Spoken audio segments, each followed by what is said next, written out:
بسم اللہ الرحمن الرحیم۔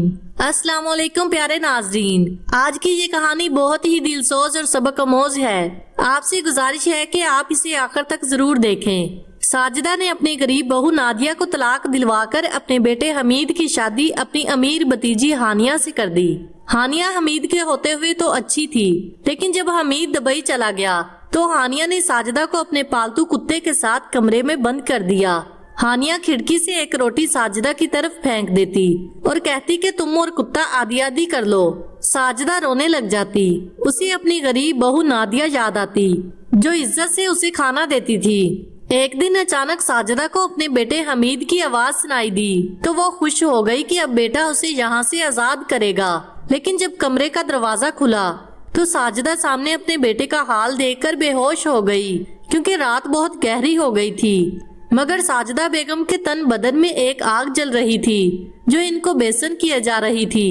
وہ اپنے کمرے میں بلے کی طرح یہاں سے وہاں پھر رہی تھی، مگر چین کسی پل بھی نہیں آ رہا تھا۔ آج ہی ان کا بیٹا اپنی من پسند دلہن بیاہ کر لایا تھا، ان کی سخت مخالفت کے باوجود اس پر کوئی اثر نہ ہوا تھا۔ نادیہ ان کی نند کی بیٹی تھی جو انتہائی غریب تھی۔ اس کے والد کا انتقال ہو چکا تھا۔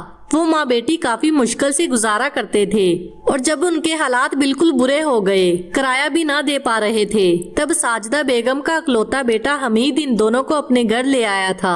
ساجدہ تب سے ہی ان دونوں کو پسند نہیں کرتی تھی، مگر اب تو حد ہو گئی تھی۔ 2 ماہ پہلے نادیہ کی ماں بھی چل بسی تھی اور حمید نے کہہ دیا تھا کہ وہ شادی کرے گا تو نادیہ سے ہی کرے گا۔ جوان بیٹے کے آگے ان کی کچھ نہ چلی اور مجبوراً انہیں ہاں کرنا پڑی، مگر یہ بات اب بھی ان کو ہضم نہیں ہو رہی تھی۔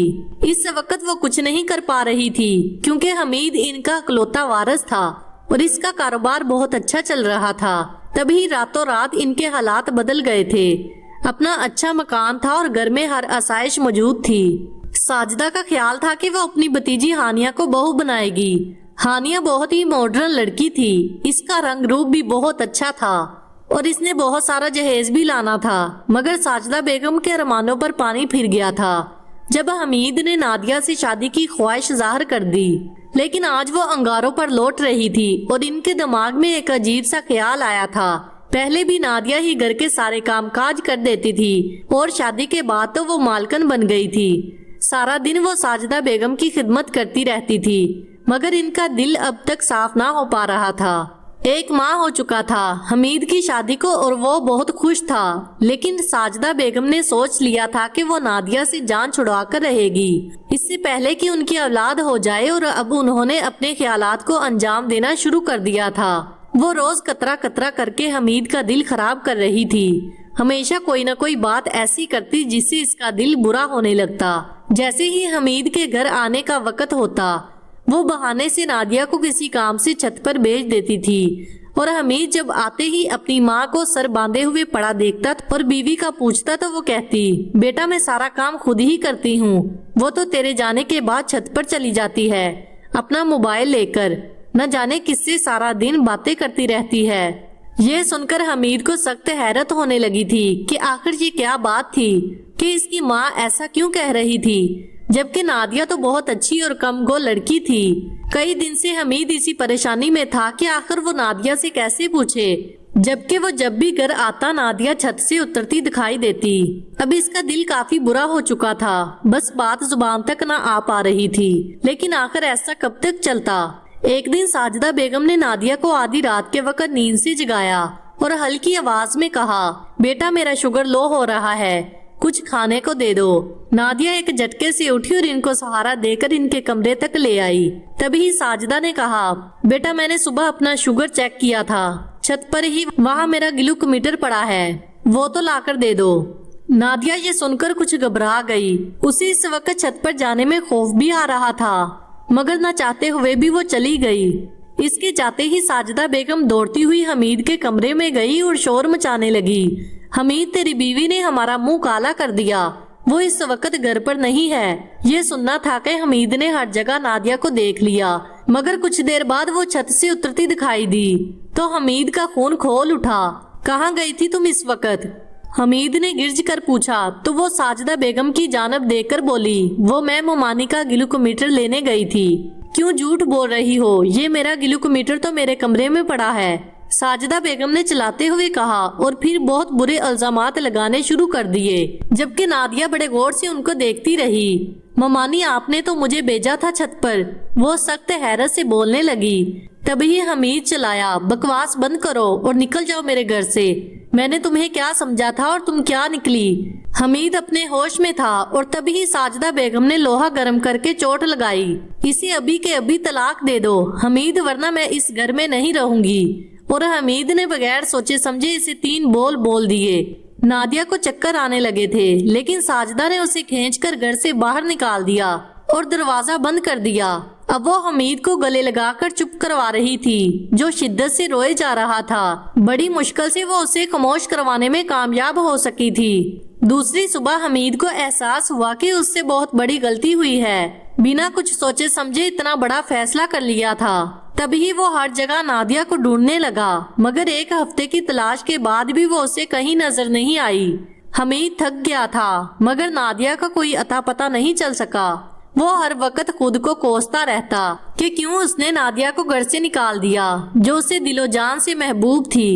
کاش وہ اس کی بات تو سن لیتا، مگر اب پچھتانے سے کچھ حاصل نہیں ہونے والا تھا۔ جبکہ ساجدہ بیگم اپنی چال میں کامیاب ہونے پر بہت خوش تھی اور انہوں نے تو بات بھی طے کر لی تھی، ہانیہ کے والدین کو راضی کر لیا تھا۔ ہانیہ کیونکہ ناز و نام میں پلی بڑی تھی، اس لیے ان کے نخرے بہت تھے۔ اس کے والدین چاہتے تھے کہ وہ حمید کے ساتھ شادی کر لے، کیونکہ ساجدہ اور حمید ہی اسے برداشت کر سکتے تھے۔ ہانیہ کی 2 بار منگنی ٹوٹ چکی تھی اس کی حرکات کی وجہ سے۔ تبھی ساجدہ بیگم نے ایک دن حمید کے سامنے رونا دھونا شروع کر دیا کہ وہ بالکل اکیلی ہو گئی ہے اور وہ چاہتی ہے کہ ہانیہ کو اپنی بہو بنا کر لے آئے۔ یہ سنتے ہی حمید چلا اٹھا، امی آپ کیا کہہ رہی ہیں؟ میں شادی نہیں کروں گا۔ لیکن بیٹا ایسی زندگی تو نہیں گزرے گی، پہلے تم نے اپنی منمانی کی، اب میں اپنی بات کو منواؤں گی۔ اب میری بات مان لو، مجھے رسوا نہ کرو، میں نے بھائی جان سے وعدہ کر لیا ہے۔ وہ ہاتھ جوڑ کر رونے لگی تو حمید نے انہیں چپ کروا دیا اور یوں ساجدہ بیگم دھوم دھام سے ہانیہ کو بیاہ کر لانے میں کامیاب ہو گئی۔ ہانیہ کے والد نے ایک عالی شان بنگلہ اپنی بیٹی کو جہیز میں دے دیا، جہاں ہر سہولت موجود تھی۔ ساجدہ بیگم خوشی سے بولے نہ سما رہی تھی، ان کے دل کی خواہش پوری ہو گئی تھی۔ اب وہ ہر ایک رشتہ دار کو کال کر کے فخر سے بتاتی کہ میں فلاں علاقے میں رہتی ہوں اور بہو جہیز میں بنگلہ کار سب لائی ہے۔ ان کا بس نہیں چل رہا تھا کہ شہر میں اعلان کروا دیتی۔ ولیمے کے بعد حمید اور ہانیہ 2 ماہ کے لیے بیرون ملک ہنی مون منانے کے لیے نکل گئے تھے۔ یہ بھی ہانیہ کے والد نے سارا خرچہ اٹھایا تھا۔ 2 ماہ تک ساجدہ بیگم بہت خوش رہی، لیکن ان کی خوشی مختصر تھی۔ جیسے ہی ان کا بیٹا اور بہو واپس گھر آئے تو حمید کو اس کے سسر نے دبئی بھیج دیا کہ وہاں پر بہت اچھی نوکری ہے، وہاں کام کرو، پھر اپنی بیوی کو بھی وہاں لے جانا۔ یہ سب اتنی جلدی ہوا کہ حمید اور ساجدہ بیگم کچھ بول ہی نہ سکے۔ لیکن جیسے ہی حمید ملک سے باہر گیا تو ساجدہ بیگم کے لیے ہانیہ نے مشکلات کھڑی کرنا شروع کر دی۔ اب وہ ساری رات گھر سے باہر ہوتی یا پھر اپنے دوستوں کو گھر پر بلا لیتی۔ ساری رات ہلہ گلا، شور اور طوفان جاری رہتا۔ ساجدہ بیگم کی نیندیں حرام ہو کر رہ گئی تھی۔ ایک دن انہوں نے ہانیہ سے کہا، بیٹا یہ سب اچھا نہیں ہے، تم عزت دار ہو، تمہیں یہ سب زیب نہیں دیتا۔ یہ سننا تھا کہ ہانیہ چلانے لگی، آپ کون ہوتی ہے میری زندگی کے بارے میں کچھ بھی بولنے والی؟ یہ میرا گھر ہے، میں جو چاہوں گی ویسا ہی ہوگا، آئندہ کچھ بھی کہنے کی ضرورت نہیں ہے، ورنہ میں یہاں سے نکال دوں گی، سمجھی آپ؟ حیرت سے منہ کو لے کر کھڑی رہ گئی، مگر وہ کچھ بول نہیں پائی۔ ہانیہ غصے کے مارے لال ہو گئی تھی اور اس نے چیخ کر ملازم کو بلایا، راجو جلدی آؤ۔ ملازم جلدی دوڑتا ہوا آیا۔ جی میم صاحب۔ جکی کو نہلایا؟ وہ پوچھنے لگی۔ جکی ہانیہ کا کتا تھا، وہ بہت خیال رکھتی تھی، اس کے لیے جو کھانا پینا ہوتا تھا اس پر ہزاروں خرچ کر دیتی تھی، اور اب تو ایک خاص کمرہ خاص طور پر اس کے لیے سیٹ کروایا تھا جس پر لاکھوں روپے خرچ ہوئے تھے۔ اس پر ساجدہ بیگم کو وہ کتا ایک آنکھ نہ باتا تھا، مگر وہ خاموش تھی۔ ہانیہ کا رویہ دن بہ دن بگڑتا جا رہا تھا۔